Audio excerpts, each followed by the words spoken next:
crianças, bom dia! Como vocês estão? Espero que estejam todos bem. Hoje é quinta-feira, dia da nossa aula de língua portuguesa. Então, se você tem alguma dúvida para realizar a sua atividade, fala com a tia Jéssica lá no privado, que eu vou estar disponível para te ajudar, tá bom?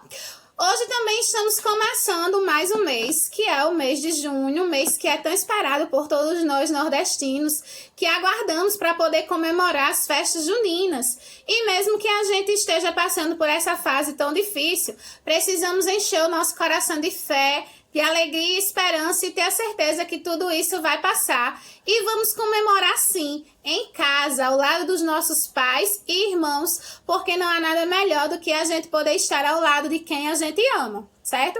Enquanto tudo isso não passa, vamos jogar a nossa tristeza fora, deixar a preguiça de lado e fazer a nossa atividade de hoje. Então, peguem o cronograma de vocês, o cronograma semanal do quinto ano. Observem aí que hoje é quinta-feira, dia 4 de junho. Vocês vão ter aula de língua portuguesa.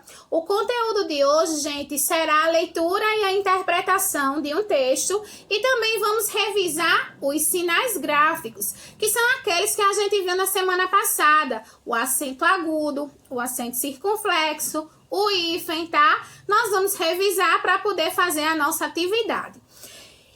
E hoje, gente, a atividade será no livro de língua portuguesa. Nós vamos fazer 4 páginas de atividade, certo? A página 30, a página 31, a página 33 e a página 34, certo? Então, vamos lá fazer a nossa atividade. Eu vou mostrar para vocês, tá? O meu livro, que é o livro do professor, é um pouquinho diferente do de vocês, que é o do aluno, mas é o mesmo conteúdo e as mesmas questões. Eu vou mostrar aqui para ficar mais fácil de vocês realizarem a atividade. Então, antes de fazer o exercício da página 30, vocês precisam ler com calma o texto da página 29, certo, pessoal? A leitura de hoje vai ser do gênero textual notícia. Então, aqui vocês vão acompanhar a notícia de um jornal, que vai falar sobre a exposição de um museu, onde vem trazendo a exposição de animais exóticos, certo?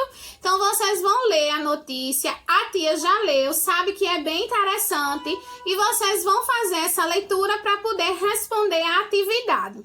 Aqui embaixo do texto, gente, nós temos o vocabulário.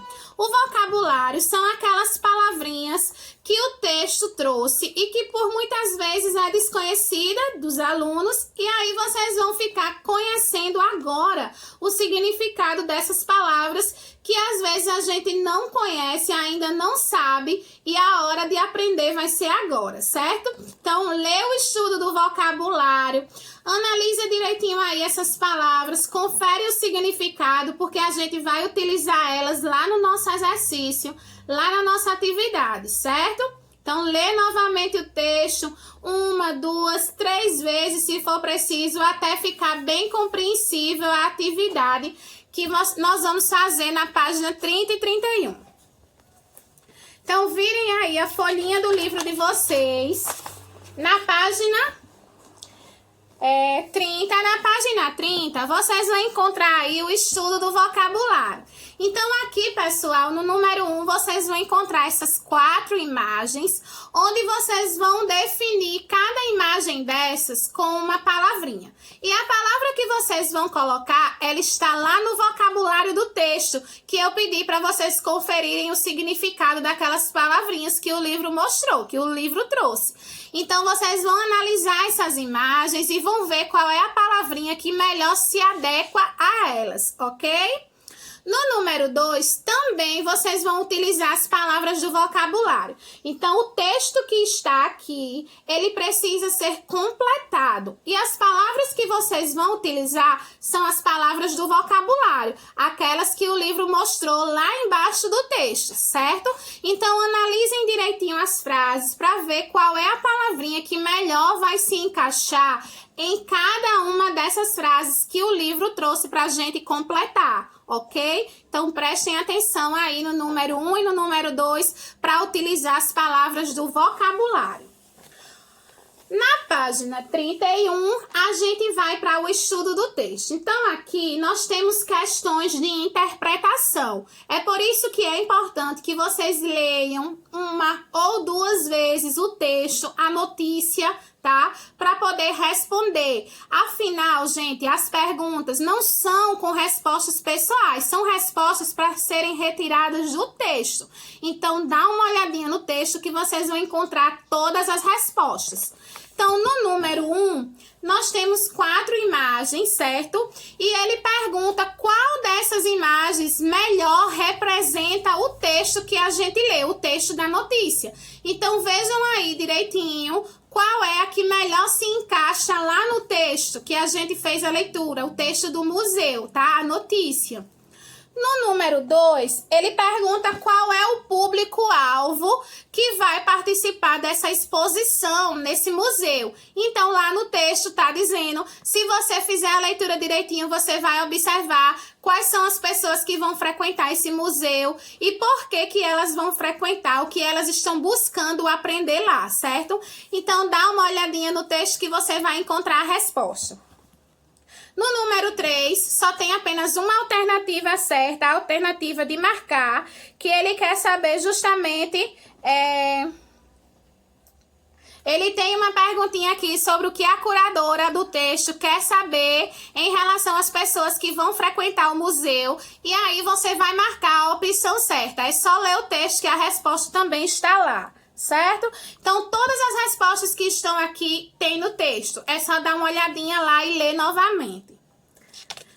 Quando terminar a interpretação, aí nós vamos para a parte dos sinais gráficos, certo? Que a tia Jéssica apresentou para vocês na semana passada. E aí, o livro traz o resumo da nossa aula, né? Que foi o acento agudo. Lembrando, gente, que o acento agudo é o frisinho da vovó. Aquele acento com o som aberto, tá? Que traz a sonoridade bem forte e que a gente utiliza lá no nome avó para deixar ele com o som aberto. O acento agudo é o frisinho da vovó. Não esqueçam para ficar mais fácil de vocês lembrarem na hora de responder a atividade.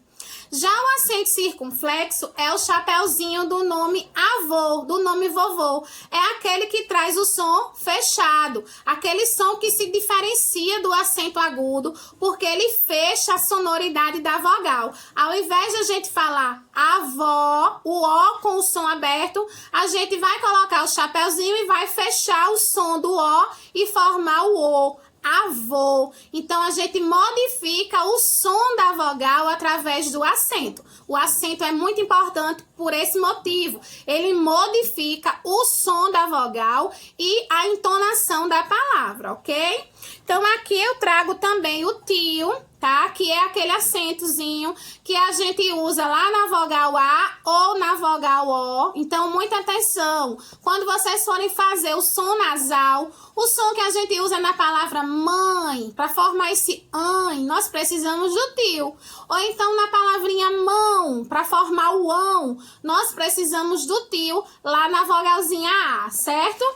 Aqui eu tenho o hífen, tá? Que é aquele tracinho que nós utilizamos para formar as palavrinhas compostas, como beija-flor, guarda-roupa, porta-retrato. São palavras que são formadas pelo hífen, que é esse tracinho que nós utilizamos para formar, para juntar duas palavrinhas em uma só, certo? Aqui eu tenho também a cedilha.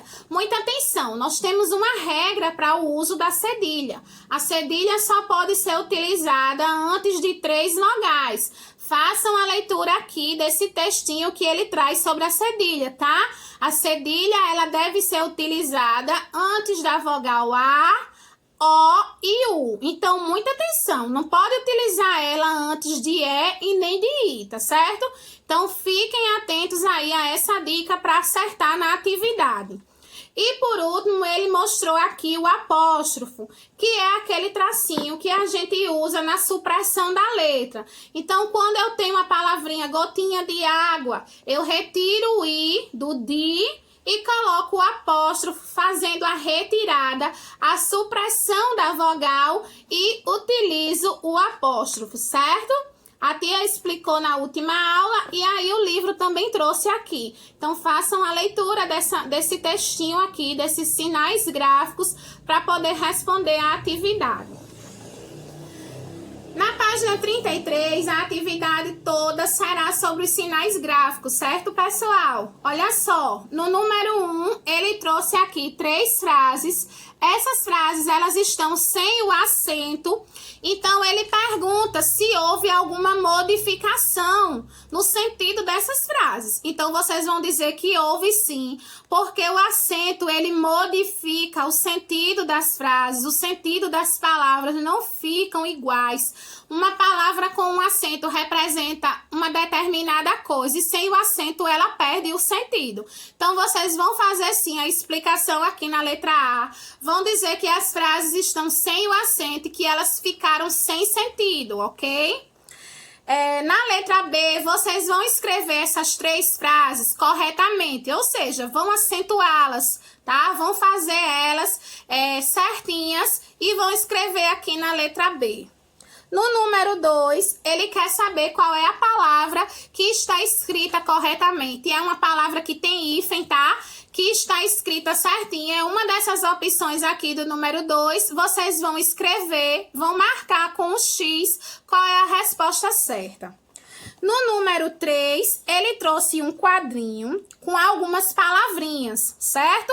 Essas palavrinhas, elas podem ser formadas por hífen, e formarem palavras compostas, certo? Na letra A, B, C e D, vocês têm aí 4 frases para completar com palavras compostas, com palavras com hífen.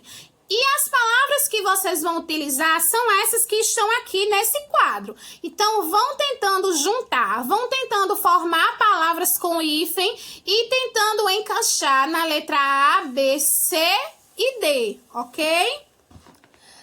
No número 4, vocês vão formar palavras com o tio e com a C cedilha. Então, aí ele dá algumas palavrinhas, ó. Ele me deu a palavra respirar. Eu vou transformar a palavra respirar em respiração. E aí, eu vou colocar o tio lá no ão e vou colocar o C cedilha também no são. Respiração. E vou escrever a palavra respiração aqui na frente. A segunda palavra é colaborar. Então, eu também vou transformar essa palavra colaborar em uma nova palavra utilizando o tio e o cedilha. Então, eu vou transformar ela em colaboração. Então, escrevam aí a palavra colaboração na frente de colaborar. Tentem fazer esse mesmo sistema, utilizando o tio e a cedilha com as outras palavrinhas, certo? Eu tenho aí criar, então vai ficar criação, certo? Tentem fazer aí com as outras, tá? Eu sei que vocês vão conseguir, ok? Lá na página 34, que é a última página que nós vamos fazer, vocês vão fazer somente essa primeira coluna, ok, pessoal? No número 5, é para vocês completarem essas palavrinhas com C ou C cedilha. Então, lembra da dica que a tia deu. A cedilha eu só uso antes da vogal A, O e U, certo? Vejam aí quais são as palavrinhas onde tem essas vogais para poder utilizar a cedilha no lugar certinho. No número 6, eu tenho aí uma opção onde as 3 palavras estão escritas corretamente. São palavras com C cedilha, tá, gente? E aí, vocês vão procurar qual é a opção em que as 3 palavras estão escritas certinhas. Eu tenho aí a letra A, B e C, somente uma está completamente correta. Então, vocês vão analisar e vão marcar o X. Já no número 7, que é o último, a última questão, vocês vão explicar o porquê que essas 2 outras opções que estão erradas na questão anterior, o que é que estão faltando nelas. Vocês vão escrever elas aqui corretamente e vão dizer o que é que estava faltando, por que que ela ficou errada, por que que ela ficou incorreta. Então, vocês vão explicar aqui no número 7 o motivo motivo dessas outras opções não terem sido marcadas, não terem sido corretas, ok? Então, qualquer dúvida, fala com a tia que eu vou estar disponível para te ajudar. Um beijo e até a próxima!